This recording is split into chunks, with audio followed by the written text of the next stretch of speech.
Hello and welcome to my channel. Here I review movies, and today I thought I'd take a look at the original Mad Max. Furiosa, a Mad Max saga, is coming out next week, and I thought what better way to get back into the franchise than to view the movie that kicked it off. The original Mad Max came out in 1979 and was written by Byron Kennedy and George Miller. George Miller and James McCausland then adapted it into a screenplay, and George Miller directed the film. Mel Gibson stars in the titular role of Max Rokitansky, Joanne Samuel plays his wife Jessie, Hugh Keays-Byrne plays the villain Toe Cutter, and finally Steve Bisley appears as Jim Goose, Max's best friend. The story takes place in a lawless area of Australia. Roving gangs wreak havoc on the locals while Highway Patrol attempts to bring them to justice. When Max and Goose, two highway patrolmen, try to arrest a criminal named Knight Rider, things go badly and they end up in a feud with Toe Cutter and his gang.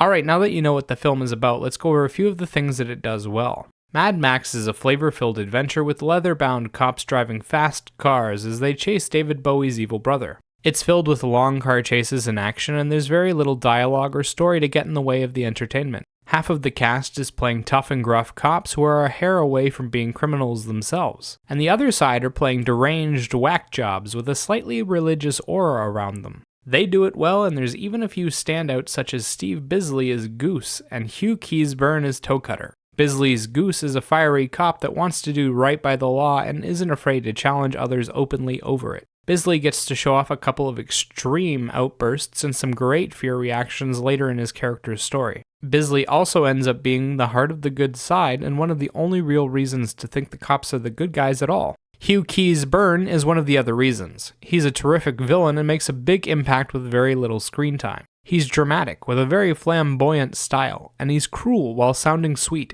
It's an odd combination, but it somehow makes him seem even more unhinged. Like he could be peeling your face off and telling you that everything is going to be alright at the same time. Keays-Byrne does a couple of monologues, barks a lot of orders, and gets to do a few ruthless moments where he tortures an innocent or scares one of his men. He's terrifying the entire time. The visual journey doesn't have a lot of budget behind it, but they did manage to get a lot of decent shots of muscle cars and motorcycles tearing up the roadway, and they had a few decent stunt crashes. There's also a lot of nice outdoor scenery. The soundtrack is made up of orchestral instrumentals that attempt to follow the emotional journey. While it does have its problems, the tracks do occasionally line up really well with the scenery and create some nice moments. But that's about all there is to the positives. Most of this film has not aged well, and there are a few things about it that I don't think were ever really deserving of praise. To start, the visual journey is not impressive when compared to today's standards, and you can really see the age of this film when you watch it. The villains don't kill, hurt, or even really interact with any of their victims on screen.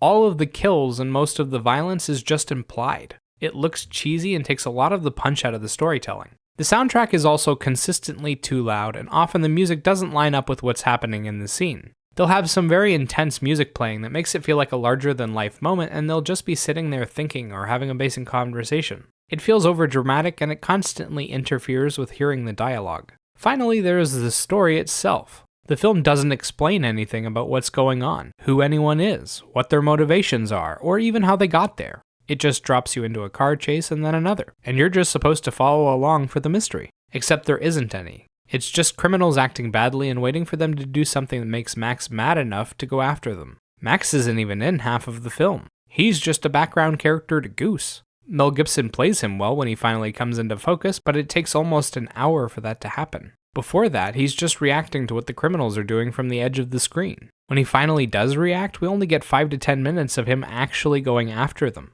It felt incredibly lame, and I rolled my eyes the entire time. The villains just stop being competent for some reason and basically let Max do whatever he wants. It might actually be one of the most disappointing endings of all time. It's truly impressive. So all this leads me to a question. Do I think people should watch this film before seeing Furiosa, a Mad Max saga? The simple answer is no. This film did not age well, and its story was mediocre at best. Honestly, the best thing about Mad Max is the setting and where they took it in later films. If you want to get back into the Mad Max franchise, maybe just stick with Fury Road. That one's got some amazing visuals in it. As for a rating for Mad Max, I'd give this film a 5 out of 10. Remember, these are just my thoughts on the film. Let me know what you think in the comments below. Bye-bye.